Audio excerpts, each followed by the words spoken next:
Hello दोस्तों, स्वागत है आपका हमारे चैनल पर। आज हम जानेंगे वैदिक साहित्य। आखिर वैदिक साहित्य क्या होता है।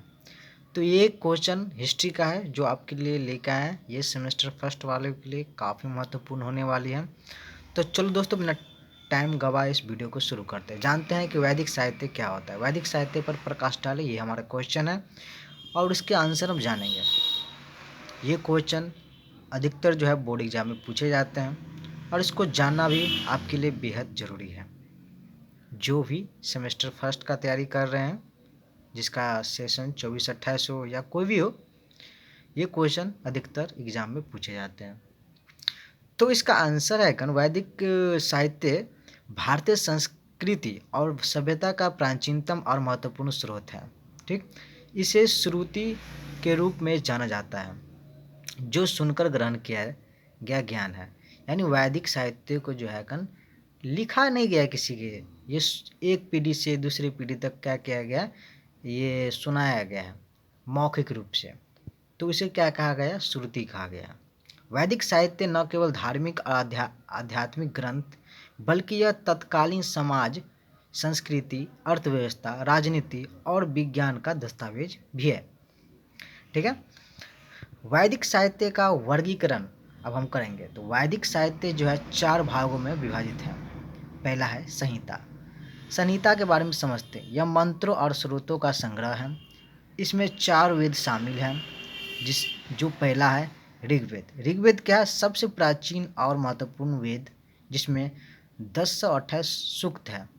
यह देवी देवताओं की स्तुति और यज्ञों पर आधारित है। दूसरा है यजुर्वेद। यह यज्ञों और अनुष्ठानों के लिए उपयोगी है। उसके बाद आता है सामवेद। इसमें ऋग्वेद के मंत्रों को संगीतात्मक रूप से प्रस्तुत किया गया है। उसके बाद अथर्ववेद। इसमें जो है जादू टोना, औषधि और सामाजिक जीवन के विषयों पर प्रकाश डाला गया है। अब जानते हैं ब्राह्मण ग्रंथ। ब्राह्मण ग्रंथ क्या है, यह यज्ञों की व्याख्या और अनुष्ठानों संबंधित प्रक्रियाओं को वर्णन करता है। उदाहरण के लिए ऐतरेय ब्राह्मण, शतपथ ब्राह्मण, ये हो गया। अब तीसरा है आरण्यक। यह ग्रंथ उन व्यक्तियों के लिए है जो वन में निवास करते हैं और ध्यान साधना करते हैं। इन ग्रंथों में ध्यान, तपस्या और ब्रह्म ज्ञान पर जोर दिया गया है। चौथा हम देखेंगे उपनिषद।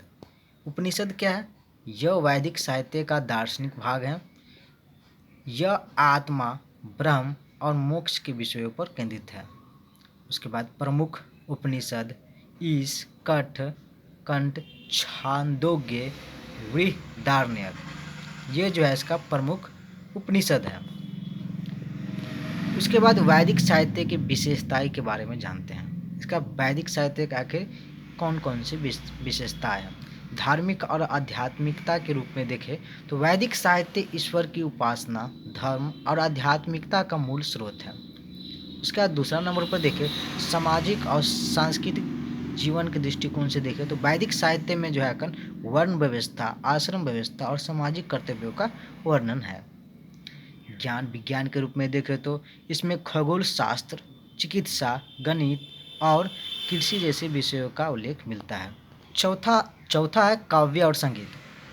काव्य और संगीत के रूप में देखें तो ऋग्वेद के सूक्त काव्यात्मक शैली में है और सामवेद संगीत का प्रारंभिक स्रोत है।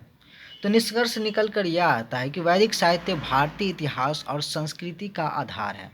यह न केवल धार्मिक ग्रंथ है बल्कि भारतीय ज्ञान परंपरा और जीवन शैली का परिचायक भी है। वैदिक साहित्य का अध्ययन आधुनिक युग में भी प्रासंगिक है, क्योंकि यह मानवता के लिए नैतिकता, ज्ञान और शांति का संदेश देता है। तो दोस्तों, उम्मीद करता हूँ कि ये वीडियो आपको काफ़ी पसंद आया होगा और ऐसे ही नए नए टॉपिक और ऐसे ही वीडियो देखने के लिए हमारे चैनल को सब्सक्राइब करें। तब तक के लिए जय हिंद। मिलते हैं किसी नेक्स्ट वीडियो में।